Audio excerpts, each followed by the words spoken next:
You are listening to KC Sports Network, proudly presented by Emprise Bank, your partner in possible. What's up, everybody? I'm BJ Kissel, and this is KCSN Update, our daily Chiefs show and podcast here at KC Sports Network, presented by our good friends at DraftKings. Quick shout out to everybody in Chiefs Kingdom that made their way out to the game last Saturday against the Seattle Seahawks. Wanted you guys to know that that game is tied for the fifth coldest game in Arrowhead Stadium history, dating back to at least 1994, with a kickoff temperature of -4 degrees.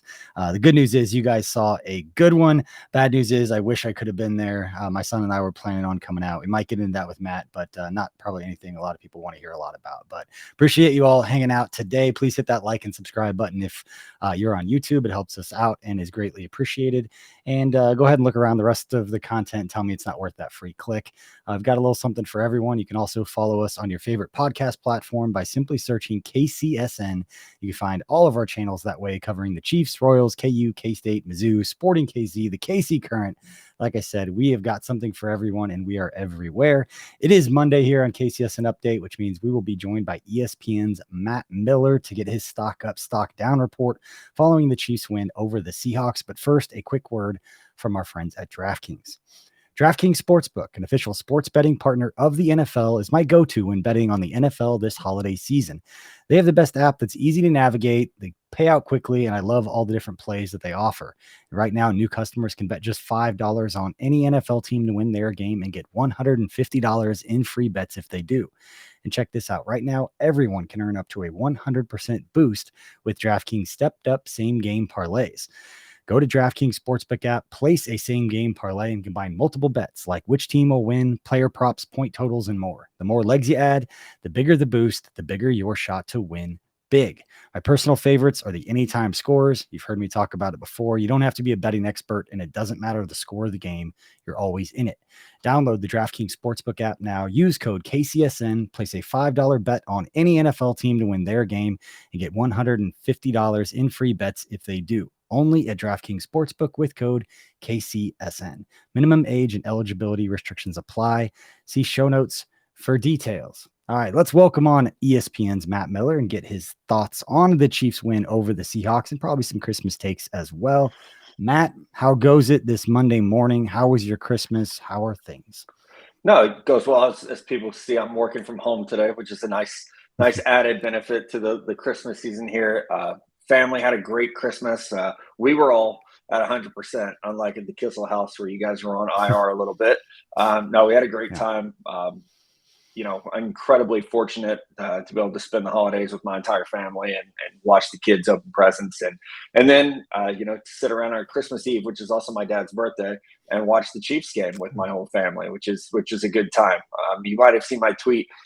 My sister-in-law is not a big sports fan, and she's like, "Hey, Matt, what are in their fanny packs they're wearing?" I was like, "What?"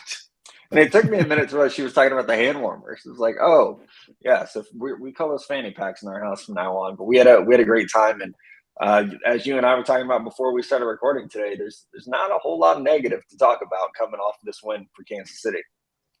Yeah, it was a pretty stress-free game for the most part. Yeah. A lot different than the household that we had at the Kissels that was not stress-free. So I'll just say there was a stomach virus that wiped our family out pretty much all of last week, and everyone caught it over the course of the week. I was just the last one to catch it. And so unfortunately, a very gracious Chiefs fan had reached out with a couple extra tickets. I was going to take my son to the game, and I caught it Christmas Eve day, or excuse me, the night before Christmas Eve, into Christmas Eve day, and was not a pleasant experience watching the Chiefs game. That's why I wasn't on the post-game show. I did get to experience Christmas Day with the family as best I could, but not the greatest experience. At least it's memorable, but for all the wrong reasons for myself. But the kids had a great Christmas. I got to spend time with family as everybody kind of took care of me as I took care of them in the week leading up to it. But it was great that the Chiefs game didn't stress me out anymore while I was laying in bed horizontally trying to watch the game. Stock down, the stomach flu. Stock up, the Kissel family's immunity following that one. But no, I mean, like you said, a very stress-free game. And I just felt like this was the ass kicking that we had been asking for. You know, coming off back-to-back wins against teams that weren't very good. And we both said it, like, they got to play up to their competition. They can't play down to these bad teams and get stuck in that energy and that mindset. I don't know what it is about opposing teams, man, that think they can come to Arrowhead and like pose shirtless on the field and think it's going to go over well. This is like, these are the Chicago Bulls of the NFL of let's find a grudge, let's find a chip, and we're going to exploit it. And I mean, I get it. If I looked like DK Metcalf, I'd be running around shirtless too. But I think you gotta know what you're doing and know who you're pissing off. Those things never age well. Even like the standing on the logos before the game. And I'm sure that stuff happens across the NFL. And sometimes they go out there and they do win and they kind of back it up. But it seems like when it happens at Arrowhead, maybe it just gets amplified more, especially when it doesn't work out in their favor. But even before the game, like people were saying, like, this is not a good idea. You shouldn't do that. But I'm wondering if I've heard that people talk about the reason that you do that is that your body gets used to it. And then once you put the pads on, you go out there, like, it doesn't feel as cold. So I think there is a reason behind I do think that as well. Right. I don't think it's just, I'm going to show off how strong how many workouts I've never missed in my life and like those kinds of things. Right. But I really do think there's a body gets acclimated to it. But either way, it just looks kind of stupid because they're taking pictures and leaning into it. Didn't really work out. I had on like, and it was tweeted from the main account. Right. I had on slippers, a hoodie. I was like, nope, it's got the heat on watching that game, which I will. We were in a similar boat of people who were like, hey, if you want to go to the game, we've got tickets. And my son's been bugging me to go to a game. And I was like, today's not the day, buddy. Today is not the day. He was, I took him to the Titans, the AFC Championship game, and he nearly froze to death. I took him to the Bills game last year, which was super cold. And I was like, we need to stop doing that. Like he weighs 70 pounds. He can't handle that cold. So we'll see you guys in the playoffs. For sure. We'll make it up there.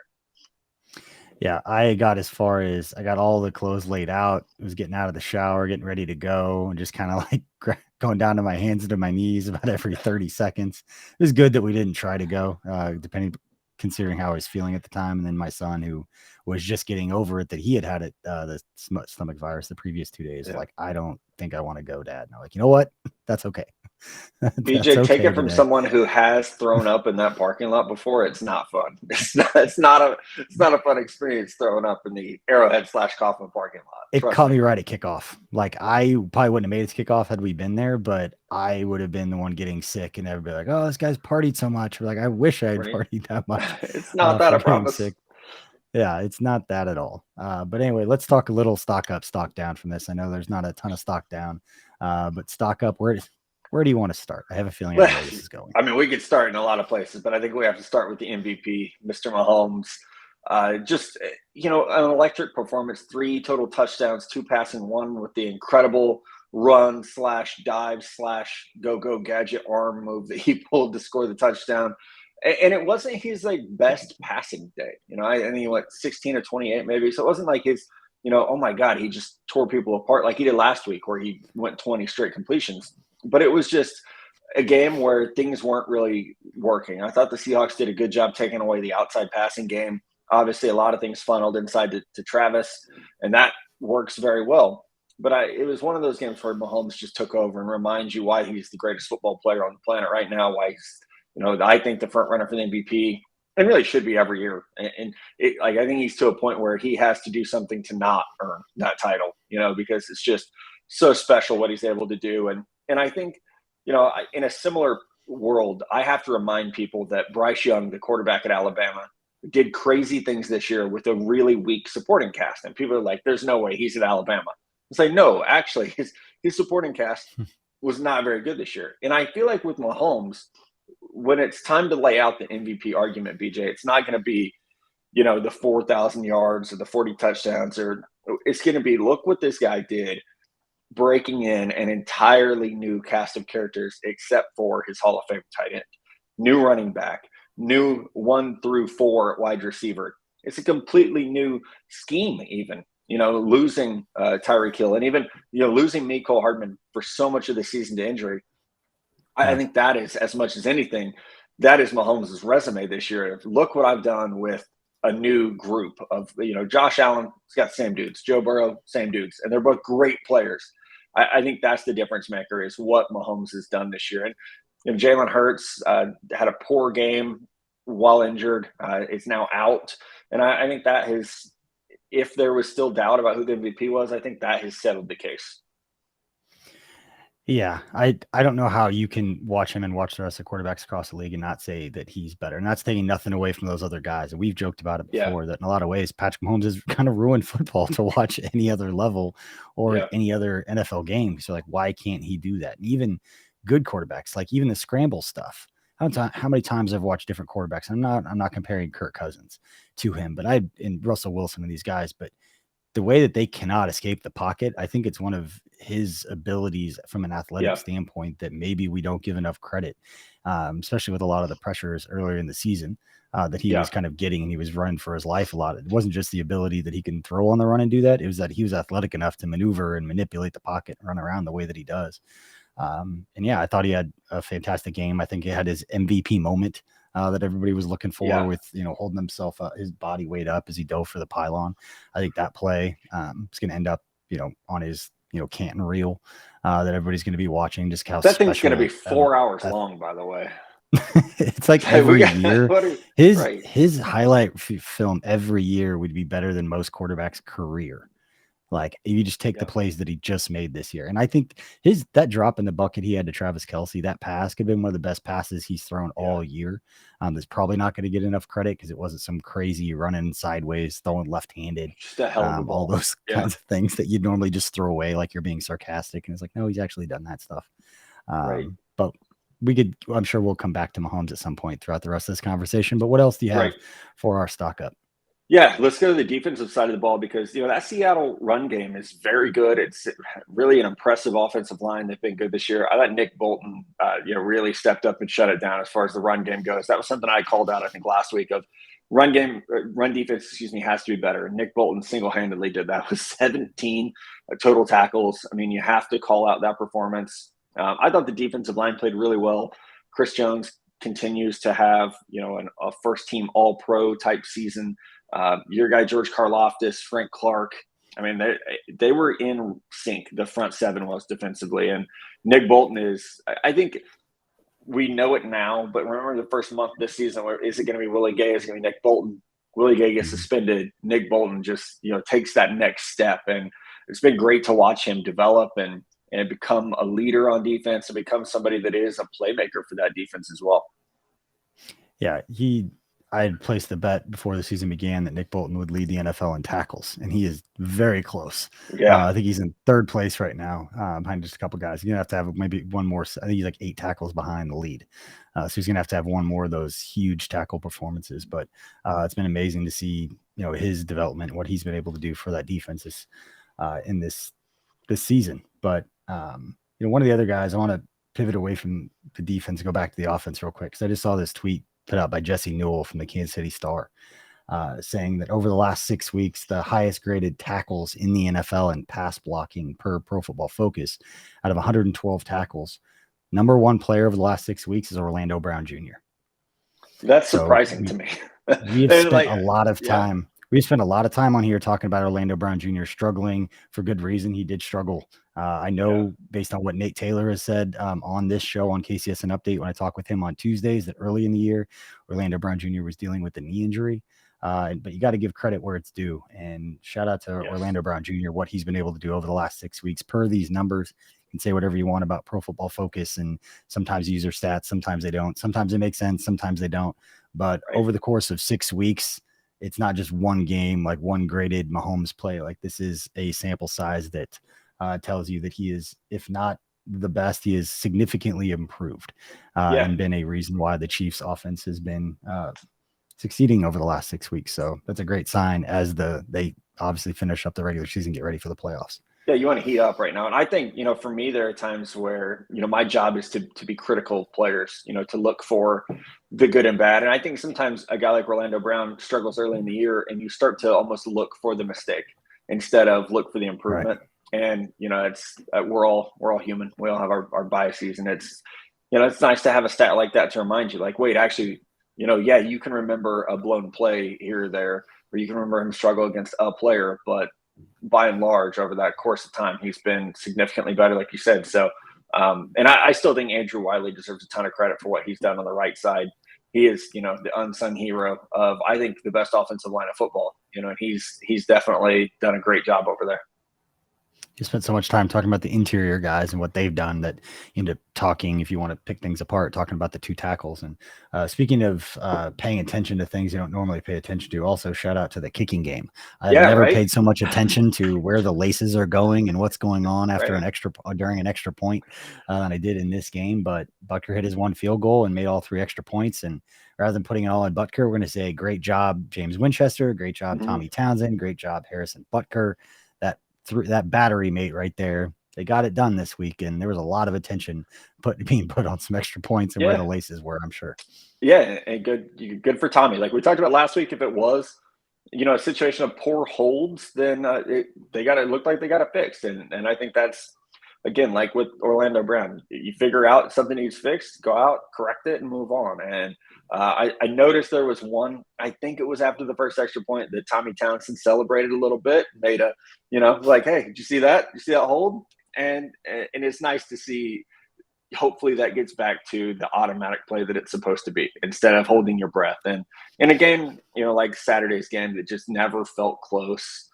It was nice that they could loosen up a little bit and have the jokes about things. I mean, you see Broncos players fighting on the sideline, and around the rest of the NFL, people are snapping at each other, and the Chiefs are joking about missed extra points early in the season. So everything's easier when you have a winning team and an MVP quarterback. So it's nice to have something that small to really have to stress over.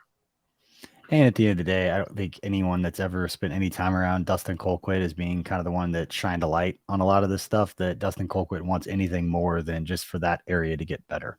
And he wants the best. He wants them to go out there and be successful. He wasn't trying to tear anybody down. Wasn't trying to do any of that, regardless of the words that he used. I think Dustin's earned that with his, 16 years with the Chiefs or whatever it was. He's earns the benefit of the doubt that he was only wanting the best and for those guys to improve and be better, and trying to shine a light on some things that wasn't part of that conversation. It wasn't part of, anything that people were discussing. It was just all Butker's fault.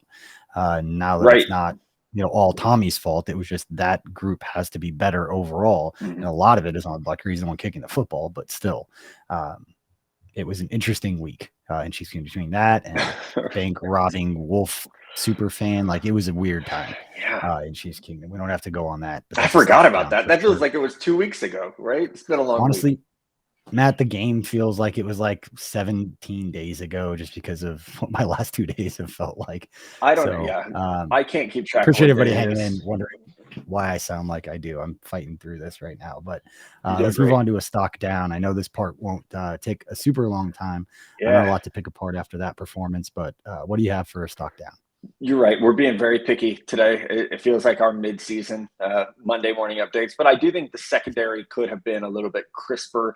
With Tyler Lockett out, DK Metcalf is the entire target for Geno Smith, and he still got his. And DK's a hard guy to cover anyway. I know people are going to look at the stats and say, oh, no, like they held Geno to 200, 215 yards passing. It wasn't a great day for him. That is true. But I think if there was an area where you would say, okay, like this has to get better, that's it. Juan Thornhill picked up Geno Smith, and he now leads the team with 2 interceptions, BJ. It's like, this is not a secondary that has flipped the field a lot. And that's what I would be looking for, as we probably not going to see a whole lot of throwing the ball in the next few weeks. Denver and Las Vegas, who knows what you're going to get against those two teams. They have not been prolific throwing the ball this year. But as you head into the postseason, you're going to most likely see Josh Allen, Joe Burrow, might see Trevor Lawrence, you're probably going to see Justin Herbert. Is this secondary has to clean things up, like we've talked about with the kick game, like we talked about with Orlando Brad Jr. It's not that they're bad, it's just that they have to clean some things up, and hopefully we see them get back to being a little more advantageous when it's time to go, okay, let's go get the ball, let's create turnovers. That's something that I will be looking for. I applaud the secondary. They've been through it this year. I think Brian Cook played his best game of the season on Saturday, but hopefully we start to see some turnovers, at least forced by that secondary. Yeah, and before we move on from that, I do want to shout out, I'm just looking at the Pro Football Focus numbers from that game, and Chris Jones finished with 9, the guy we talk about all the time with stock up, but in that game against the Seahawks, Chris Jones graded at 92.5.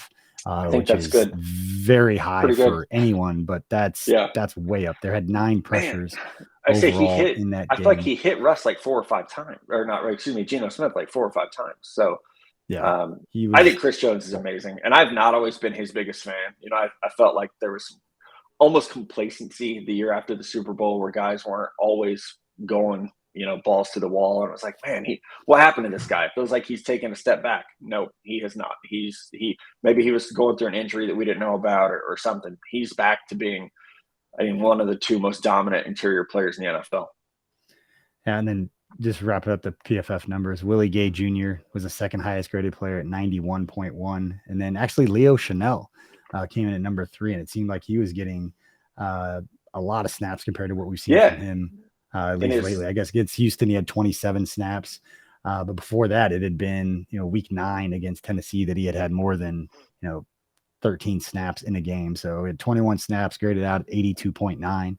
So it's great to see him get in the mix. Somebody that I was really excited about when he was drafted, about what he could do physically for that defense. And then Jalen Watson and Juan Thornhill ranking up there as well. And then the offensive side, not a huge surprise that Creed Humphrey was the highest graded offensive player for the Chiefs, according to PFF. Yeah. And then Travis Kelce, Andrew Wiley, and Joe Thuney. So it's a good sign when 3 of your 5 offensive linemen are 3 of your 4 highest graded players going up against the team that you should beat, and you should take care of business. And to your point, that's exactly what they did. Yeah, we've been asking for it. No more close games against bad teams. They needed to go out and kick ass and almost reassert their dominance, even to themselves. Hey, we are still an elite team. We can play above a team that, is in playoff contention and just a couple weeks ago was one of the best teams in the NFC, it felt like. So, no, this is a great win. I think everybody has to feel good this week, heading into the rest of the schedule, which is incredibly winnable.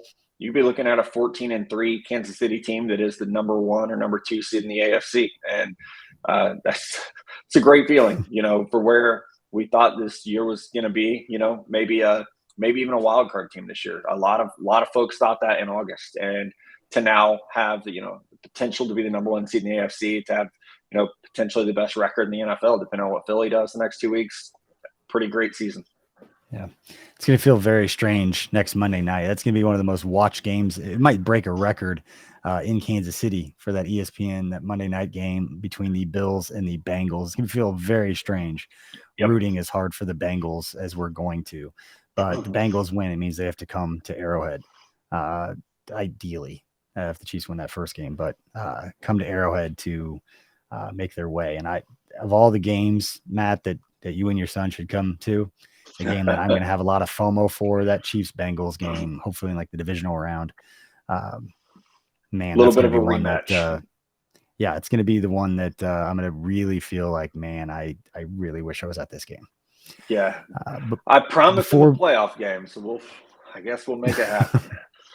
All right, before we move on, talk a little bit about the future. I do one other stock down, again, being picky just because we haven't seen this from him, and hopefully it's not a cold weather thing, considering how cold it was in this game. But Justin Watson, uncharacteristically, had several drops in this game. And you're talking about Patrick Mahomes' numbers. Not they were huge plays, but we've said all along that your 4th, 5th receivers in Patrick Mahomes' kind of offense this year, and the way that they're spreading the ball around, there are going to be times in which they get into the playoffs where Justin Watson, Noah Gray, those guys are going to have to make some really key catches on 3rd downs. They're going to be the guys who are open. Yep. They're the ones that the defense isn't necessarily keying on. And Patrick Mahomes has been so good at getting the ball to those guys. And it didn't matter the leverage of the situation. It didn't matter if it's 3rd and 15. We've seen Justin Watson make those catches so far this year. And it's not the way that we want to see a guy like that trending. Not that he's going to, again, get 100 yards in a game, but he might get 30 yards in a game. And there are going to be 2 big catches in which he's needed to step up. So being very picky, but that was very uncharacteristic on, I think he had 4 targets and 0 receptions. And at least 2 of those were very catchable balls. And I think one was in the end zone, if I'm not mistaken, that looked like it could have been a touchdown. So, yeah, you're right. And I think we're starting to see more of Noah Gray, the last several, at least I don't have the snap counts in front of me, but it has felt that way. At least it's been more noticeable. and I mean, you're absolutely right, BJ. If you're the 4th or 5th option, you're probably going to be the open option, given how much attention Travis Kelce gets. I think Juju's starting to demand a lot of attention as well. So, Kadarius Toney had an impact on Saturday. that's great to see. But I do think, MVS, those guys that have to step up as you get into the playoffs and start facing secondaries that, can at least keep pace with Travis Kelce and can keep pace with Juju. We've seen what the Bills and Bengals did to this offense. So it's time for someone else to emerge. Yeah, and Jordy Fortson being injured is going to be a thing. I know Blake Bell's coming back, hadn't played in a very long time. He was out a very long time with that injury. It was just surprising. But let's talk a little bit about the game upcoming this week against the Broncos. Talk a little bit about the Broncos because it's been fun all year. Yeah. Rather than talking about the game and everything, just the Russell Wilson situation. If you were the Broncos, besides just doing what you can, because if Nathaniel Hackett, independently of each other, you and I have talked about this before, independently of each other, could they both be successful in other situations? Maybe, but who's the blame on? The problem is Nathaniel Hackett could be let go, and Russell Wilson is kind of stuck unless they just bite the bullet. And next year they cut him. They eat $107 million. Yeah, that's what I was going to say. It's just the biggest, we screwed this up. We're going to eat it this year. It's really going to be a struggle. Yeah. And then we can move on from this mistake rather than letting this mistake linger on for another 3 years by trying to bring another coach in here that can maybe be a whisperer to Russell Wilson and get something out of him. What's the answer here? What would be your answer? So I think my answer is when you make a mistake, the best thing you can do is realize it and move on from it. And trading for Russell Wilson was a mistake. Signing him to the $250 million extension was a mistake. So I think new ownership group, you almost just have to say, hey, we messed up. We gotta eat it. They do have a first round pick. It'll be the 49ers pick. I think people have to remember that. So they're not completely stuck without picks. They don't have a second round pick, but they do have 2/3. So they, there's potential here for them to find someone, but man, it's a bad situation. And I think the thing that I look back on is, Russell Wilson in Seattle, we all heard the stories about not getting along with coaches, not getting along with teammates. And then we see a situation, Sunday with Russell Wilson and Dalton Risner, who is, a local guy to the Broncos, great player for K-State, someone that I know fairly well. He is not that kind of guy to chirp at a quarterback so you have to imagine that things have been pushed to a point for your leader, your Walter Payton Man of the Year candidate for the Broncos to be pushed to that limit. I think says a lot. And I don't know who you bring into Wisconsin. Nathaniel Hackett managed Aaron Rodgers. If you can deal with Aaron Rodgers, you would think you were good. You could probably handle anyone. To me, it's unfortunate that I don't know Nathaniel Hackett. Let me preface by saying that. I think it's unfortunate that he's taking all the blame when George Payton, the general manager, is the one who executed the trade and executed the contract extension, right? Maybe it was maybe new ownership said, let's get this done, but he's probably presenting that to them. I wouldn't be surprised if this is the type of mistake that you just have to completely clean house over, which is unfortunate because, George Payton was very respected when he was hired. Nathaniel Hackett was very respected when he was hired. And it's one big move goes wrong and everything blows up because of it. Yeah. Hopefully the game is very stress-free, the Chiefs play, because this would not be a game that you want Denver to have any life. And it'd be really surprising to see Denver put it together and come out and play well because we've seen consistent bad play from them all season long. And that contract, again, worst trade. I think you and I talked about middle of the season, worst trade in NFL history. Is that or Herschel Walker? Trade. And I was 3 when that happened, so I can't really break that trade down. But it definitely in the free agency era, it is the worst trade in NFL history. All right. That is ESPN's Matt Miller. Matt, man, we always appreciate you coming on. What are you working on right now? Where can people? I know that your draft stuff kicking up. This is always a fun time of the year because when I was working at the Chiefs, I always knew that, obviously the coach is getting ready for the playoffs, but the scouting staff was always getting their final grades in and they were starting to build boards and whole different side of the organization completely with their eyes, on April, looking forward and getting ready for that side of things. As somebody who covers the draft extensively, where are you at with your process? What are you working on right now? Yeah, I'm doing the same thing, trying to figure out who's in for 23, who's going back to school, who's hitting the transfer portal. I've got some cool pieces of content coming out this week, though. My top 25 players in the college football playoff. So, between Michigan, TCU, Ohio State, Georgia, ranking the top 25 players, I think that'll be a deep dive for people who aren't quite familiar with this draft class yet. And then we will be, writing about, myself and Jordan Reed will be writing about, what impact the bowl games have, for top prospects. Those really start to kick off in about 3 days, the good games. And a lot of players have opted out, obviously, but, Alabama's guys are all playing, and we'll want to watch Bryce Young and Will Anderson and the rest of that group. So it's definitely that time of year where if you haven't followed college football closely, we're going to try to put out some content that helps you get caught up. I got a question, and I put you on the spot here a little bit, but one of the thoughts with NIL was that these boosters and these collectives and this ability to have access to money to pay the players could keep guys in college rather than kind of rushing off for the money, knowing that they could stay in college because they could get a few $100,000 from a booster, from some business to do some work for or to promote. Have you seen that with guys declaring where you've been a little surprised, like, man, that guy's going back to school, whereas in the past, and I know you're kind of guessing, prognosticating a little bit, but have you seen to where you're like, man, I can kind of feel a difference here of guys staying in school? Absolutely. Yeah. I mean, I think Bo Nix at Oregon is a great example of that. He was at Auburn.